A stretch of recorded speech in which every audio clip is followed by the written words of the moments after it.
Alors maintenant, je vais t'apprendre à utiliser le théorème de Thalès. Donc, pour utiliser le théorème de Thalès, tu as une condition. Pour Pythagore, tu te rappelles la condition qui est nécessaire? Donc la donnée utile, c'est qu'il fallait que le triangle soit rectangle. Et bien pour Thalès, c'est le contraire, il faut des droites qui soient parallèles. Donc dans un cas, tu as un angle droit et dans l'autre, tu as des droites parallèles. Ok? Ben voilà. Donc, on va appliquer le théorème. Déjà, je vais commencer par écrire les infos que j'ai. AB, ça fait 8. AN, ça fait 2,3. B5, BC, pardon, ça fait 5. Et MN, ça fait 2. Ok. Et puis, j'ai l'info importante. Ça, il faut que tu la cherches dans ton texte. Si tu l'as pas, parfois, il faut que tu le montres. Mais il faut que tu aies deux droites parallèles. Donc ici, elles sont là, tes deux droites parallèles. Donc, la question maintenant, c'est est-ce que tu es en configuration de Thalès? Est-ce qu'il y a un petit triangle dans un grand? Oui, voilà le petit triangle et voilà le grand. Et ces deux triangles, est-ce qu'ils ont un sommet en commun? Est-ce qu'à un moment, ils se rejoignent? Et oui, on voit là, si on relie les bords des bouts parallèles, hop, des segments parallèles, que ces deux triangles ont un sommet en commun, c'est le sommet A. Donc, on va pouvoir appliquer. Donc d'abord, avant de commencer à écrire, il faut toujours que tu demandes est-ce que je suis en configuration de Thalès. Donc est-ce que j'ai les droites parallèles? Est-ce que j'ai trouvé le petit triangle? Est-ce que j'ai trouvé le grand? Et maintenant, on va rédiger alors d'une autre façon. Moi, je vais garder ces notations-là. Tu peux garder celle-ci en disant que M est un point de AB, N un point du segment AC. Mais moi, je vais plutôt utiliser celle-ci parce que celle-ci, elle va être très utile pour la troisième. Alors, donc, on part du sommet commun. Voilà, c'est ça. D'ailleurs, le sommet commun, il faut que tu le retrouves deux fois ici. Et là, tu le retrouves deux fois là. Donc, on part du point A. Et on voit que les points A, N, C. Et on part dans l'autre sens, ok, dans celui-là. Et on voit que les points A, M, B sont alignés. Donc, ce que je ferai, moi, quand je te demanderai de rédiger le théorème de Thalès, bah, je chercherai le mot aligné. Et je chercherai le mot MN et BC sont parallèles. Ce sont les deux mots-clés qui doivent figurer dans ton théorème. Ça, c'est la partie doc, données.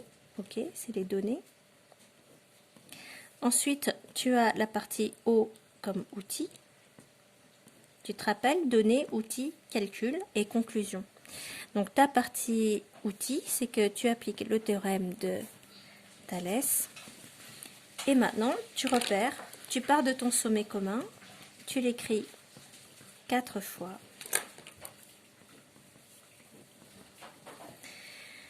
Tu repères ton petit triangle. Le petit triangle, ça va être ANM. Et le grand, ce sera ACB. Je pars du petit côté. Donc, dans le petit triangle, il y a 3 côtés. Je choisis AN.